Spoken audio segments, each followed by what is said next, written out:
أعوذ بالله من الشيطان الرجيم.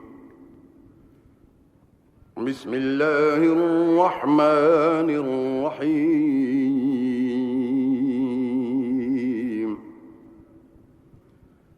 وما من دابة في الأرض إلا على الله رزقها ويعلم مستقرها ومستودعها كل في كتاب مبين. وهو الذي خلق السماوات والأرض في 6 أيام وكان عرشه على الماء ليبلوكم أيكم أحسن عملا. ولئن قلت إنكم مبعوثون من بعد الموت ليقولن الذين كفروا إن هذا إلا سحر مبين. ولئن أخرنا عنهم العذاب إلى أمة معدودة ليقولن ما يحبسه ألا يوم يأتيهم ليس مصروفا عنهم وحاق بهم ما كانوا به يستهزئون. ولئن أذقنا الإنسان منا رحمة ثم نزعناها منه إنه ليئوس كفور. ولئن أذقناه نعماء بعد ضراء مسته ليقولن ذهب السيئات عني إنه لفرح فخور إلا الذين صبروا وعملوا الصالحات أولئك لهم مغفرة وأجر كبير. فلعلك تارك بعض ما يوحى إليك وضائق به صدرك أن يقولوا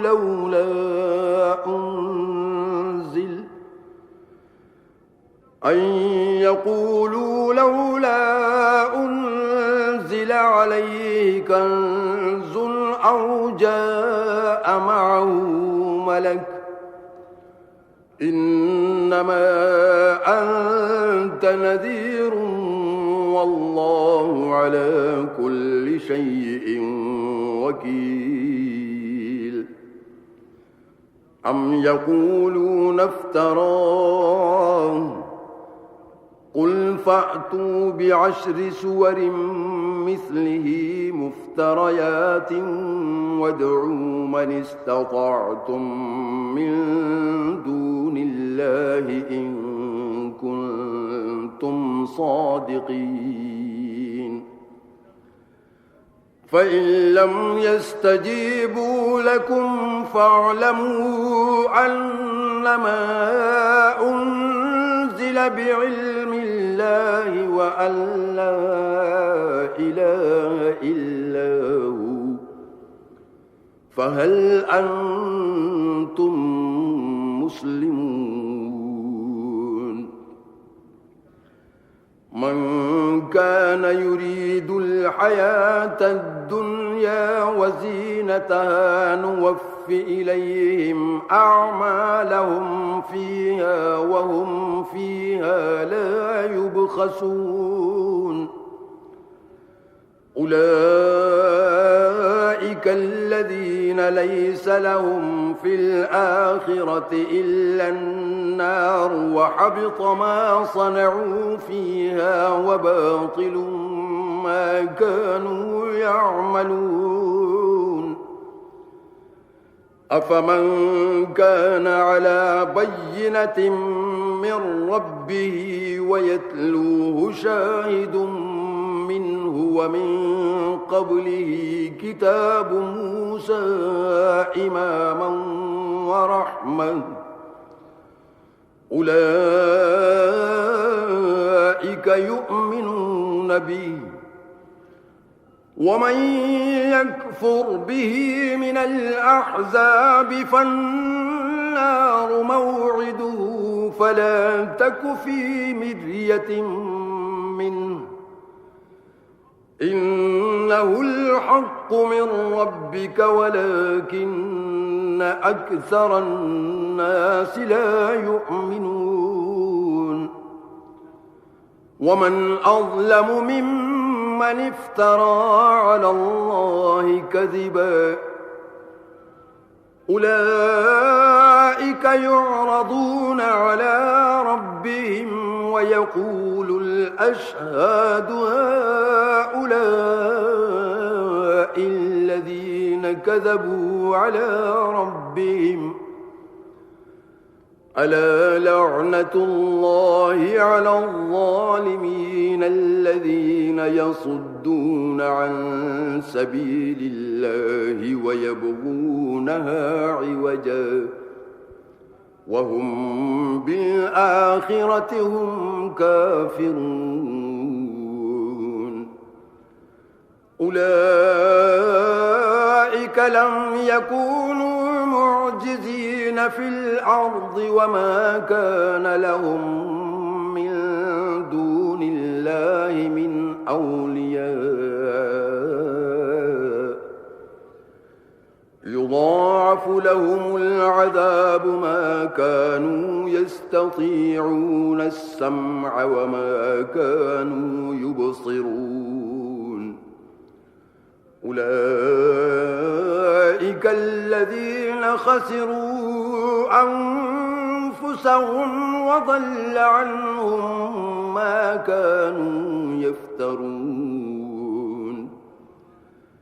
لا جرم أنهم في الآخرة هم الأخسرون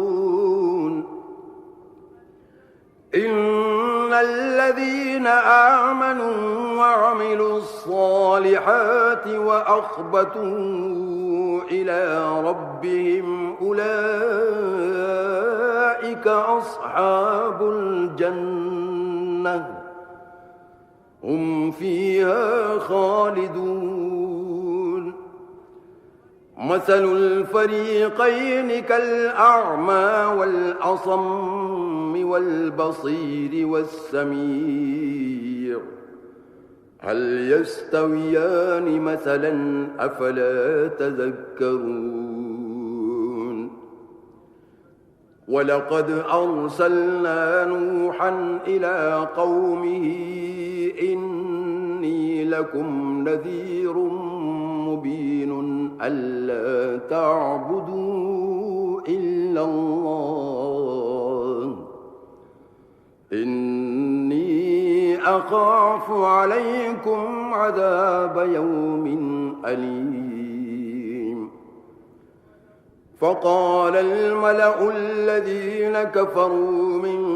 قومه ما نراك إلا بشرا مثلنا وما نراك اتبعك إلا الذين هم أراذلنا بادي الرأي وما نرى لكم علينا من فضل بل نظنكم كاذبين قال يا قوم أرأيتم إن كنت على بينة من ربي وآتاني رحمة من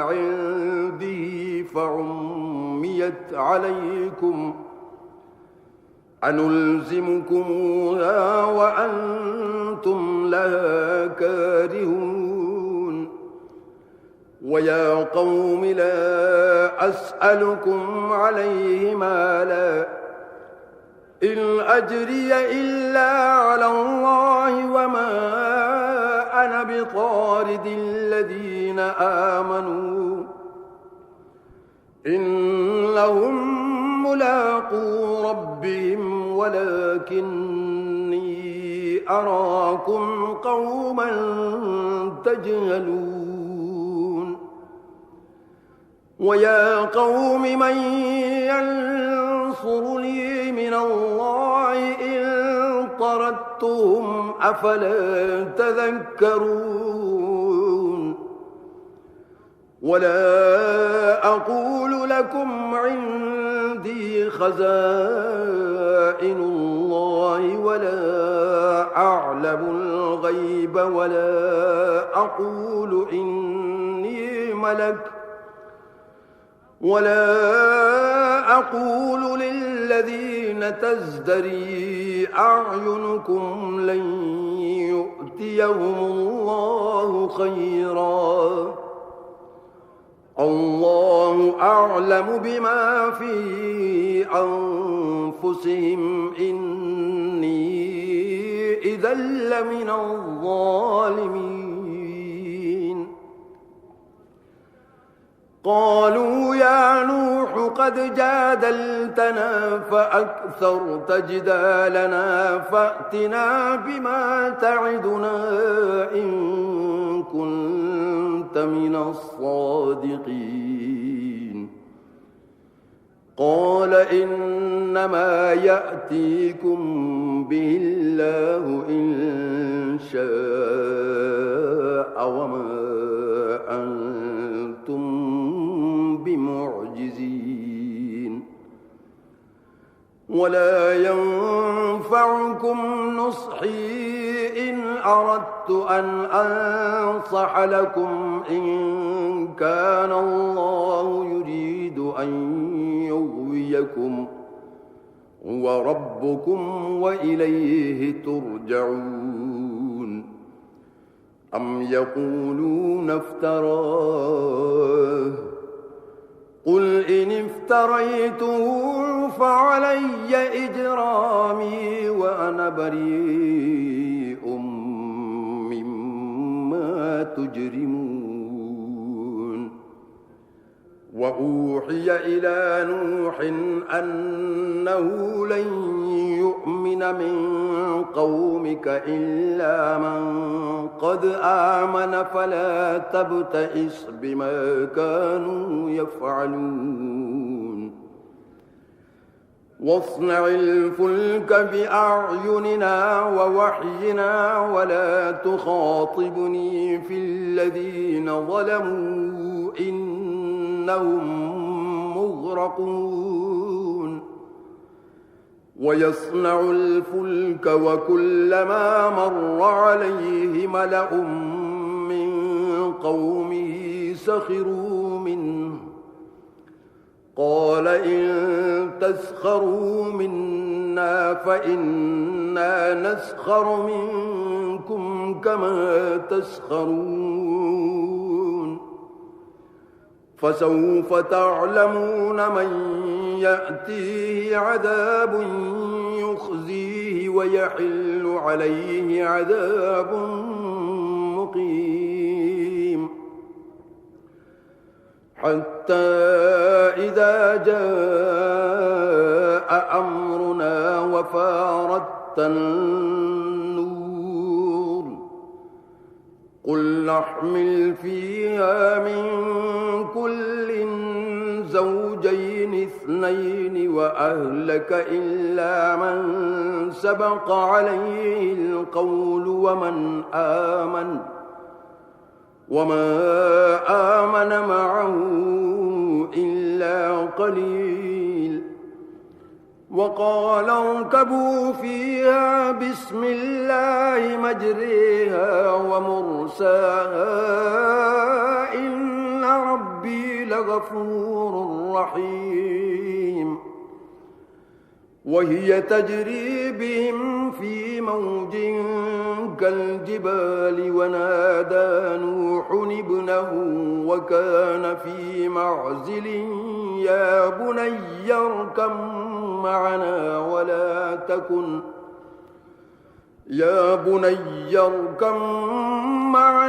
ولا تكن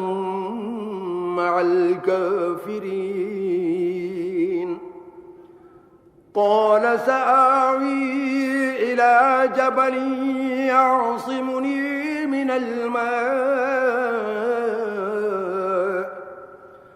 قال لا عاصم اليوم من أمر الله إلا من رحم وحال بينهما الموج فكان من المغرقين وقيل يا أرض ابلعي ماءك ويا سماء أقلعي وغيض الماء وقضي الأمر واستوت على الجودي وقيل بعدا للقوم الظالمين ونادى نوح ربه فقال رب إن ابني من أهلي وإن وعدك الحق وأنت أحكم الحاكمين قال يا نوح إنه ليس من أهلك إنه عمل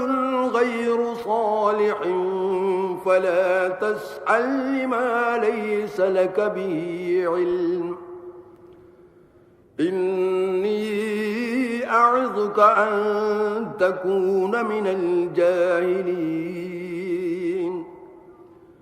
قال رب إني أعوذ بك أن أسألك ما ليس لي به علم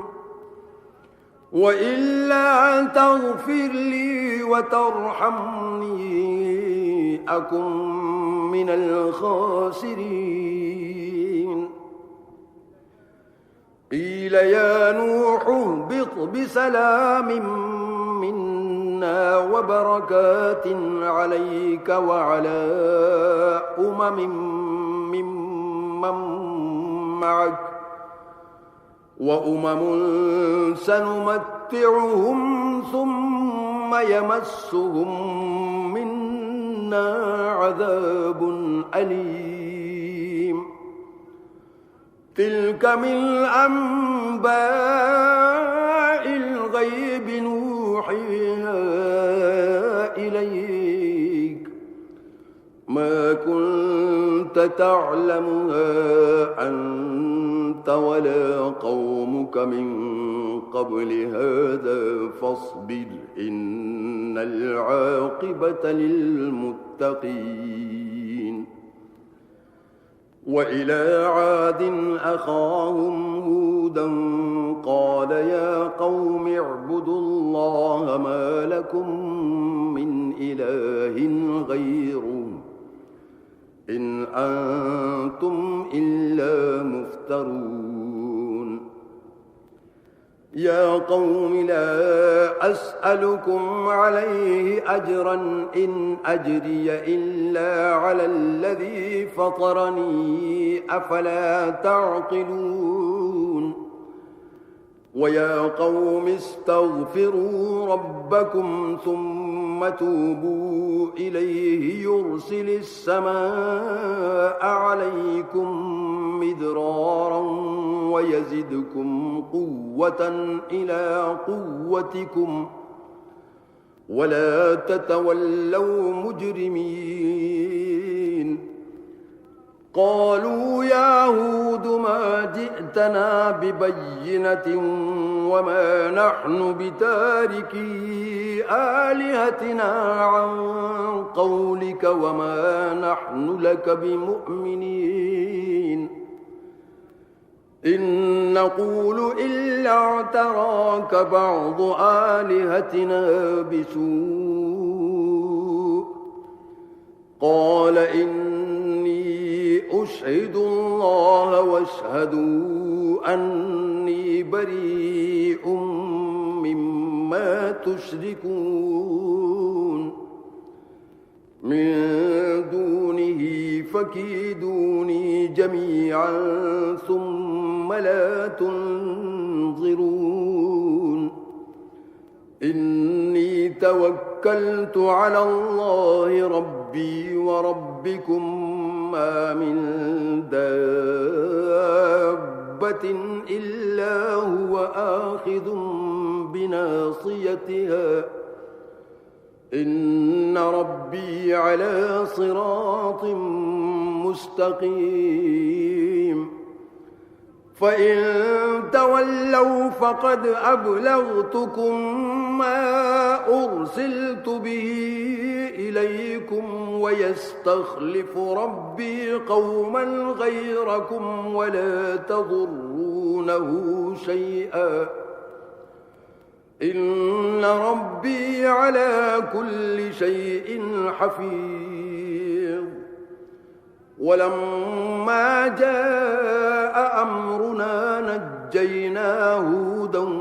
والذين آمنوا معه برحمة منا ونجيناهم من عذاب غليظ وتلك عاد جحدوا بآيات ربهم وعصوا رسله واتبعوا أمر كل جبار عنيد وأتبعوا في هذه الدنيا لعنة ويوم القيامة ألا إن عادا كفروا ربهم ألا بعدا لعاد قوم هود وإلى ثمود أخاهم صالحا قال يا قوم اعبدوا الله ما لكم من إله غيره هو أنشأكم من الأرض واستعمركم فيها فاستغفروه ثم توبوا إليه إن ربي قريب مجيب قالوا يا صالح قد كنت فينا مرجوا قبل هذا أتنهانا أن نعبد ما يعبد آباؤنا وإننا لفي شك مما تدعونا إليه مريب قال يا قوم أرأيتم إن كنت على بينة من ربي وآتاني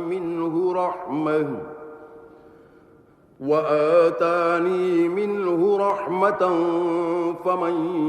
ينصرني من الله إن عصيته فما تزيدونني غير تخسير ويا قوم هذه ناقة الله لكم آية فذروها تأكل في أرض الله ولا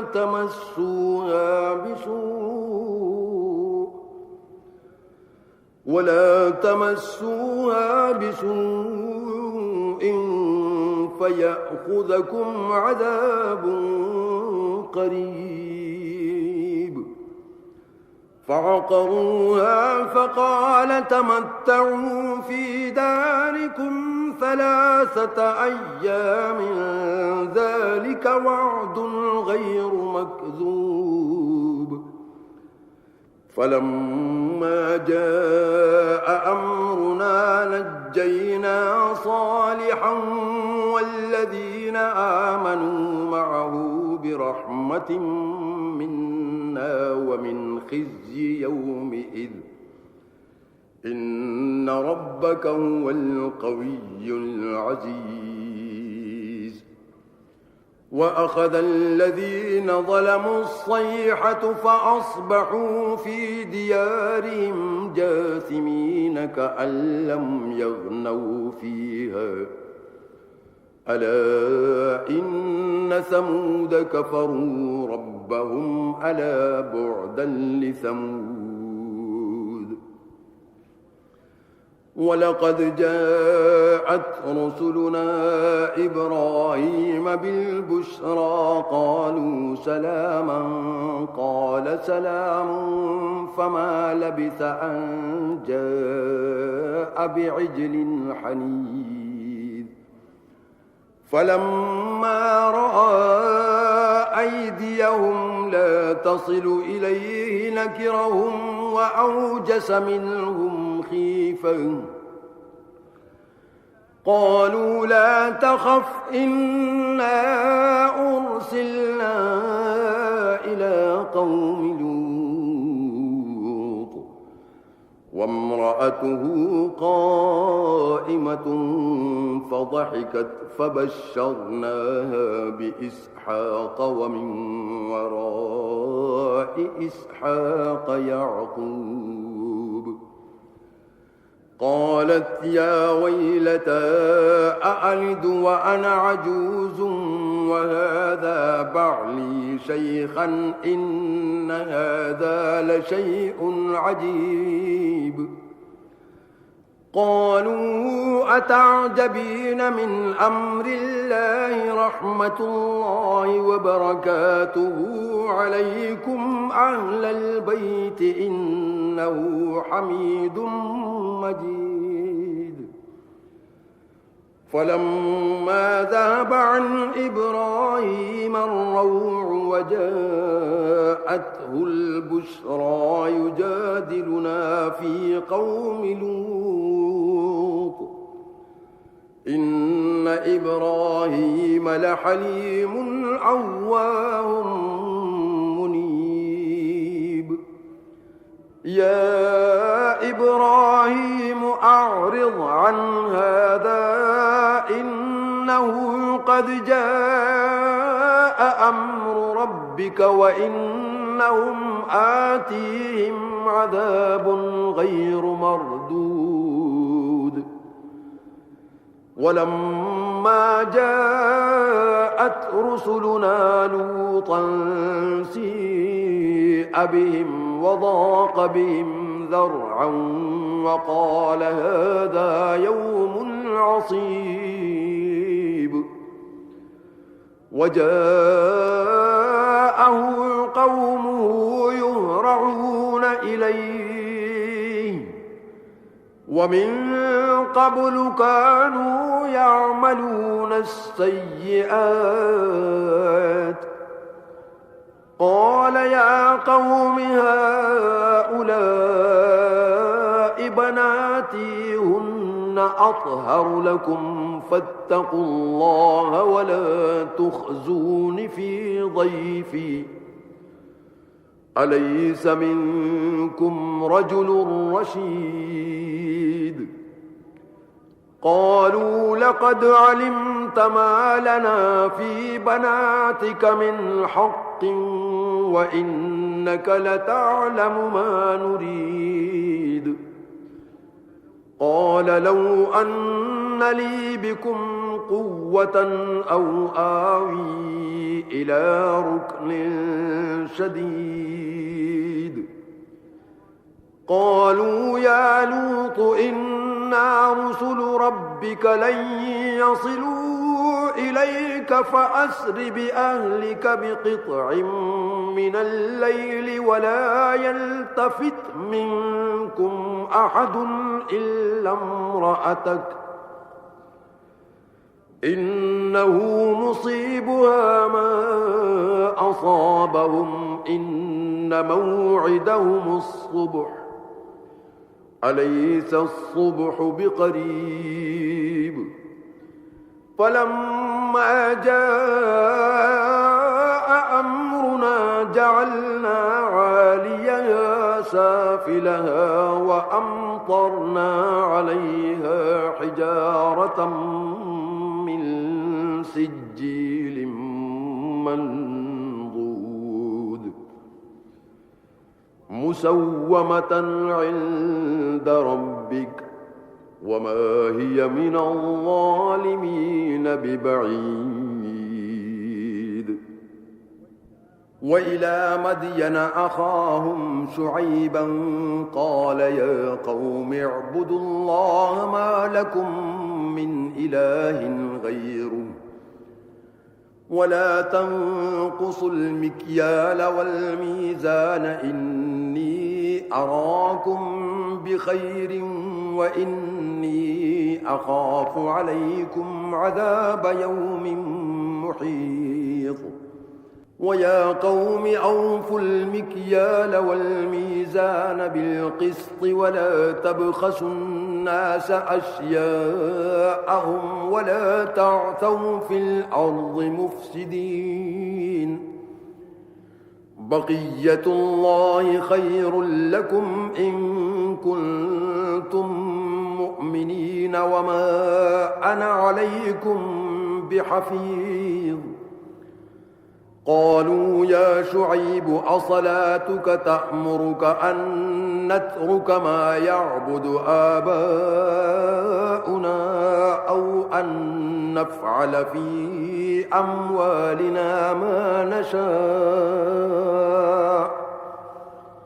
إنك لأنت الحليم الرشيد قال يا قوم أرأيتم إن كنت على بينة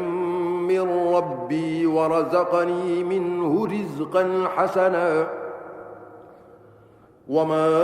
أريد أن أخالفكم إلى ما أنهاكم عنه إن أريد إلا الإصلاح ما استطعت وما توفيقي إلا بالله عليه توكلت وإليه أنيب ويا قوم لا يجرمنكم شقاقي أن يصيبكم مثل ما أصاب قوم نوح أو قوم هود أو قوم صالح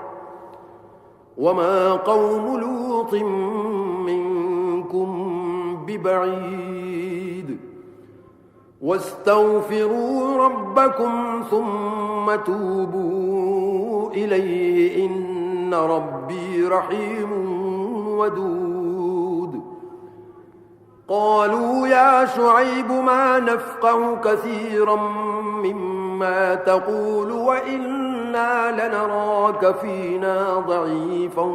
ولولا رهطك لرجمناك وما أنت علينا بعزيز قال يا قوم أرهطي أعز عليكم من الله واتخذتموه وراءكم ظهريا إن ربي بما تعملون محيط ويا قوم اعملوا على مكانتكم إني عامل سوف تعلمون من يأتيه عذاب يخزيه ومن هو كاذب وارتقبوا إني معكم رقيب ولما جاء أمرنا نجينا شعيبا والذين آمنوا معه برحمة منا وأخذت الذين ظلموا الصيحة فأصبحوا في ديارهم جاثمين كأن لم يغنوا فيها ألا بعدا لمدين كما بعدت ثمود ولقد أرسلنا موسى بآياتنا وسلطان مبين إلى فرعون وملئه فاتبعوا أمر فرعون وما أمر فرعون برشيد يقدم قومه يوم القيامة فأوردهم النار وبئس الورد المورود وأتبعوا في هذه لعنة ويوم القيامة بئس الرفد المرفود ذلك من أنباء القرى نقصه عليك منها قائم وحصيد وما ظلمناهم ولكن ظلموا أنفسهم فما أغنت عنهم آلهتهم التي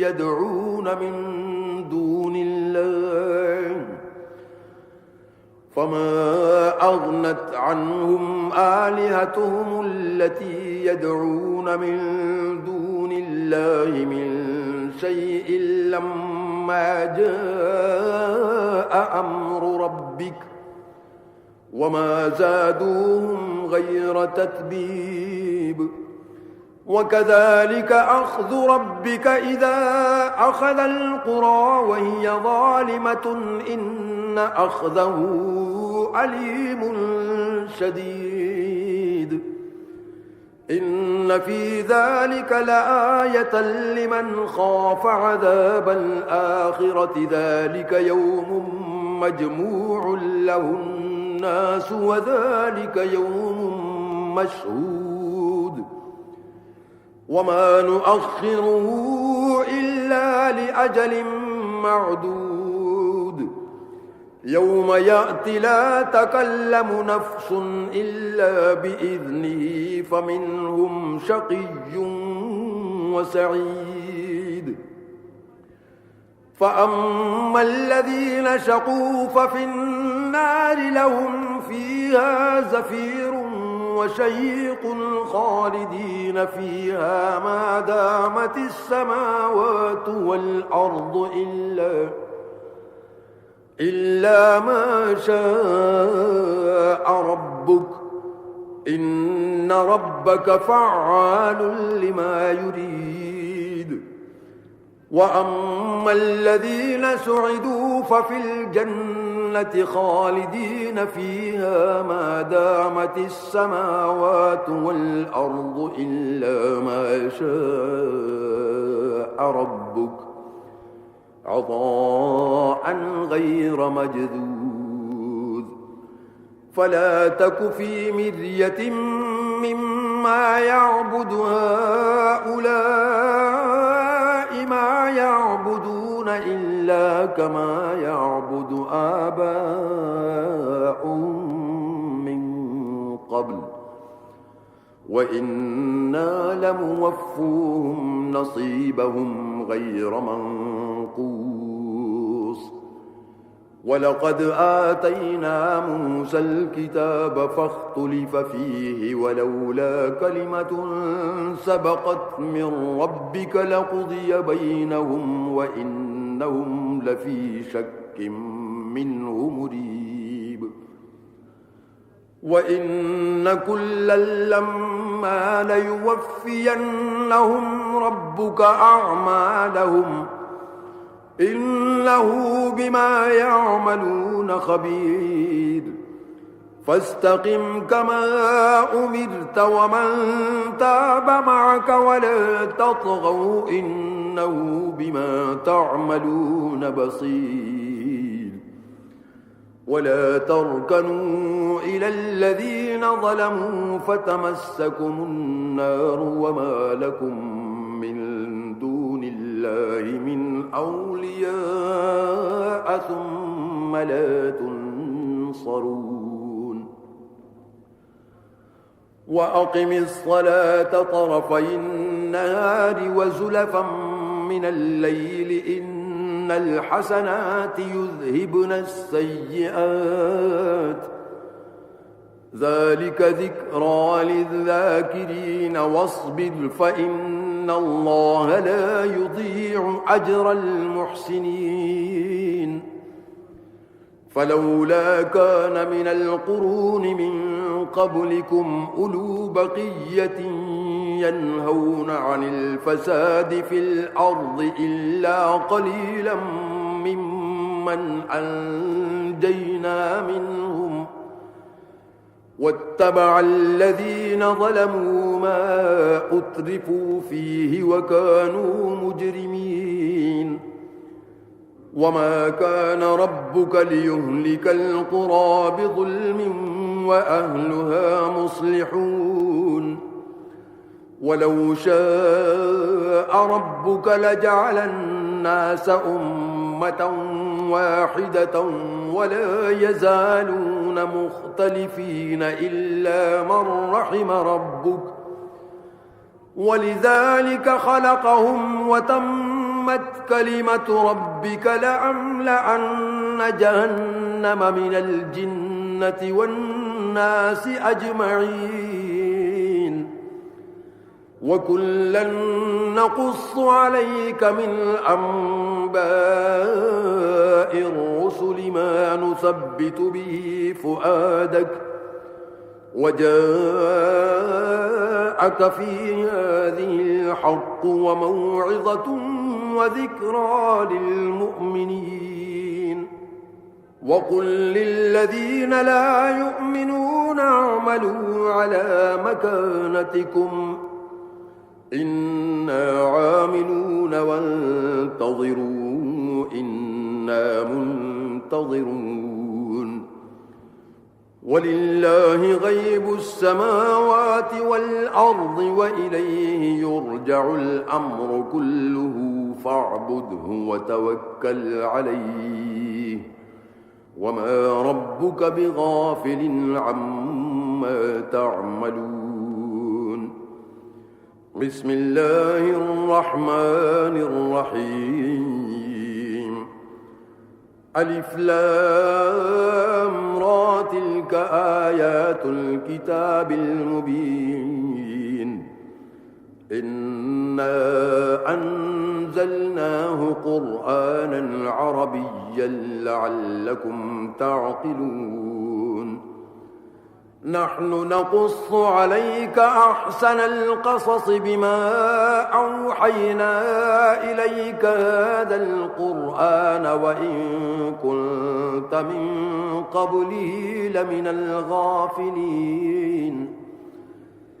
إذ قال يوسف لأبيه يا أبت إني رأيت 11 كوكبا والشمس والقمر رأيتهم لي ساجدين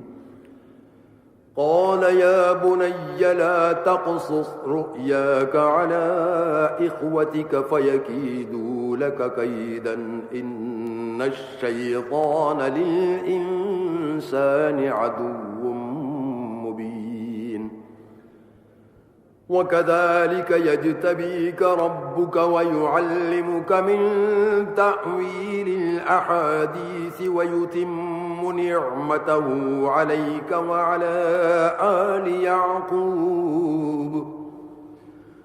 ويتم نعمته عليك وعلى آل يعقوب كما أتمها على أبويك من قبل إبراهيم وإسحاق إن ربك عليم حكيم لقد كان في يوسف وإخوته آيات للسائلين إذ قالوا ليوسف وأخوه أحب إلى أبينا منا ونحن عصبة إن أبانا لفي ضلال مبين اقتلوا يوسف أو اطرحوه أرضا يخل لكم وجه أبيكم وتكونوا من بعده قوما صالحين قال قائل منهم لا تقتلوا يوسف وألقوه في غيابة الجب يلتقطه بعض السيارة إن كنتم فاعلين قالوا يا أبانا ما لك لا تأمنا على يوسف وإنا وإنا له لناصحون أرسله معنا غدا يرتع ويلعب وإنا له لحافظون قال إني ليحزنني أن تذهبوا به وأخاف أن يأكله الذئب وأنتم عنه غافلون قالوا لئن أكله الذئب ونحن عصبة إنا إذا لخاسرون فلما ذهبوا به وأجمعوا أن يجعلوه في غيابة الجب وأوحينا إليه لتنبئنهم بأمرهم هذا وهم لا يشعرون وجاءوا أباهم عشاء يبكون قالوا يا أبانا إنا ذهبنا نستبق وتركنا يوسف عند متاعنا فأكله الذئب وما أنت بمؤمن لنا ولو كنا صادقين وجاءوا على قميصه بدم كذب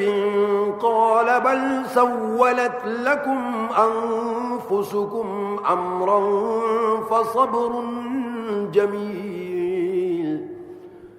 والله المستعان على ما تصفون وجاءت سيارة فأرسلوا واردهم فأدلى دلوه قال يا بشرى هذا غلام وأسروه بضاعة والله عليم بما يعملون وشروه بثمن بخس دراهم معدودة وكانوا فيه من الزاهدين وقال الذي اشتراه من مصر لامرأته أكرمي مثواه عسى أن ينفعنا أو نتخذه ولدا وكذلك مكنا ليوسف في الأرض ولنعلمه من تأويل الأحاديث والله غالب على أمره ولكن أكثر الناس لا يعلمون ولما بلغ أشده آتيناه حكما وعلما وكذلك نجزي المحسنين وراودته التي هو في بيتها عن نفسه وغلقت الأبواب وقالت هيت لك قال معاذ الله إنه ربي أحسن مثواي إنه لا يفلح الظالمون ولقد همت به وهم بها لولا أن رأى برهان ربه كذلك لنصرف عنه السوء والفحشاء إنه من عبادنا المخلصين واستبق الباب وقدت قميصه من دبر وألف يا سيدها لدى الباب قالت ما جزاء من أراد بأهلك سوءا إلا أن يسجن أو عذاب أليم قال هي راودتني عن نفسي وشهد شاهد من أهلها إن كان قميصه قد من قبل فصدقت وهو من الكاذبين وإن كان قميصه قد من دبر فكذبت وهو من الصادقين فلما رأى قميصه قد من دبر قال إنه من كيدكن إن كيدكن عظيم يوسف أعرض عن هذا واستغفري لذنبك إنك كنت من الخاطئين وقال نسوة في المدينة امرأة العزيز تراود فتاها عن نفسه قد شغفها حبا إنا لنراها في ضلال مبين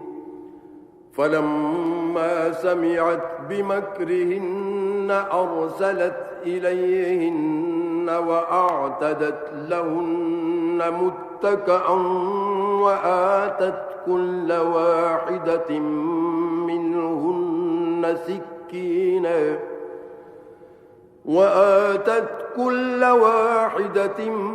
منهن سكينا وقالت اخرج عليهن فلما رأينه أكبرنه وقطعن أيديهن وقلن حاش لله ما هذا بشرا إن هذا إلا ملك كريم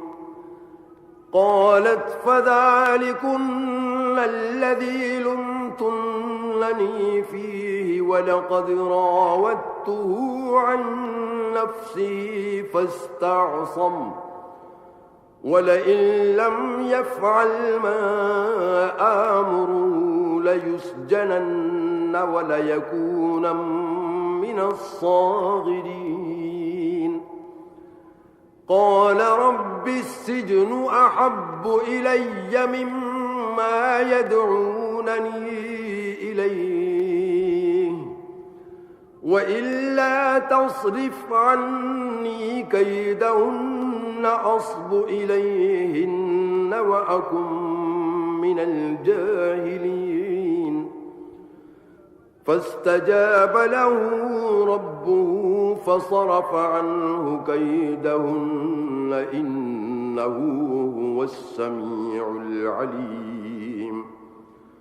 ثم بدا لهم من بعد ما رأوا الآيات ليسجننه حتى حين ودخل معه السجن فتيان قال أحدهما إني أراني أعصر خمرا وقال الآخر إني أراني أحمل فوق رأسي خبزا تأكل الطير منه نبئنا بتأويله إنا نراك من المحسنين قال لا يأتيكما طعام ترزقانه إلا نبأتكما بتأويله قبل أن يأتيكما ذلكما مما علمني ربي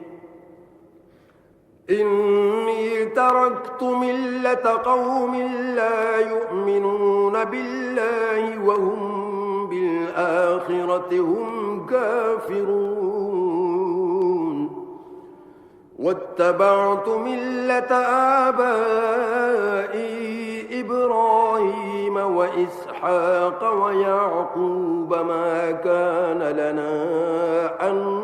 نشرك بالله من شيء ذلك من فضل الله علينا وعلى الناس ولكن أكثر الناس لا يشكرون يا صاحبي السجن أأرباب متفرقون خير أم الله الواحد القهار ما تعبدون من دونه إلا أسماء سميتموها أنتم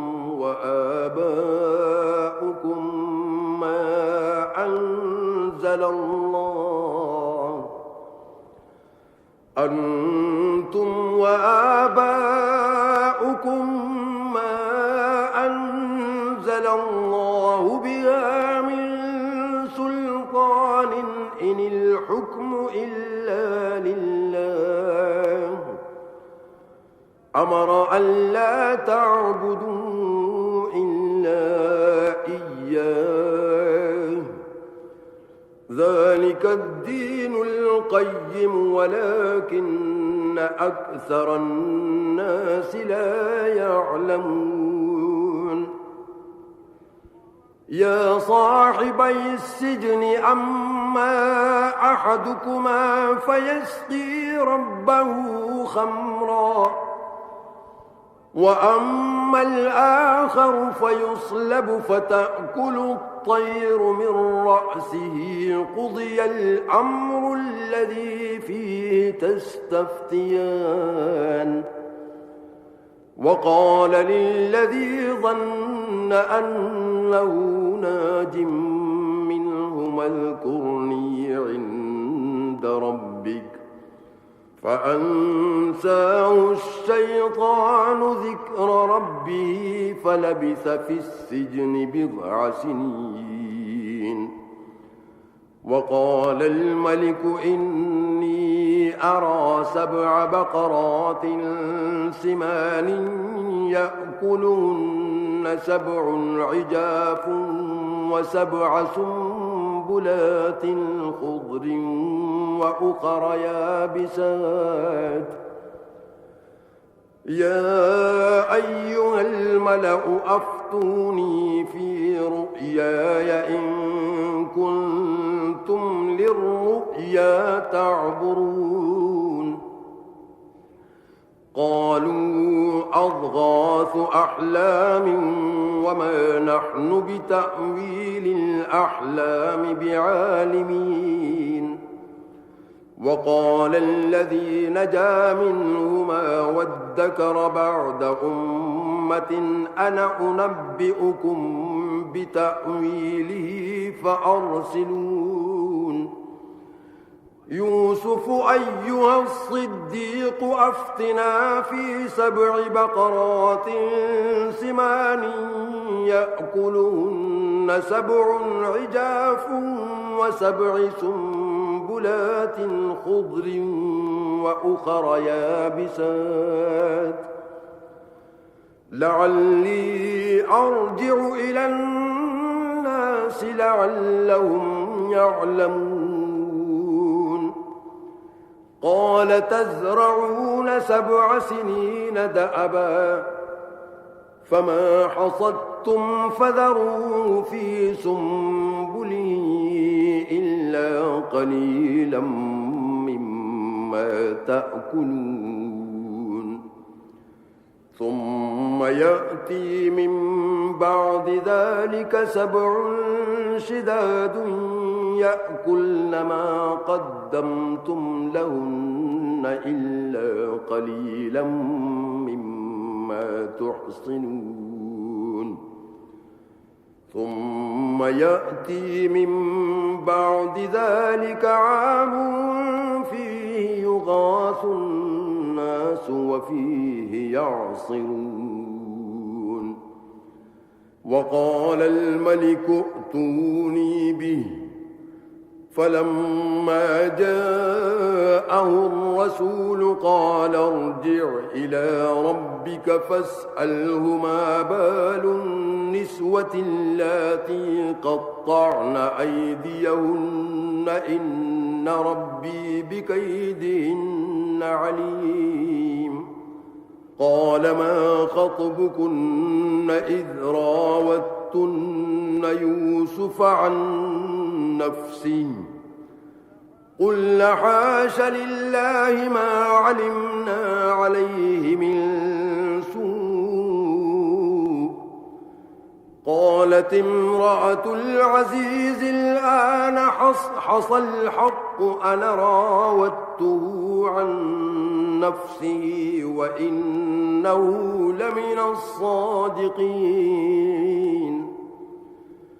ذلك ليعلم أني لم أخنه بالغيب وأن الله لا يهدي كيد الخائنين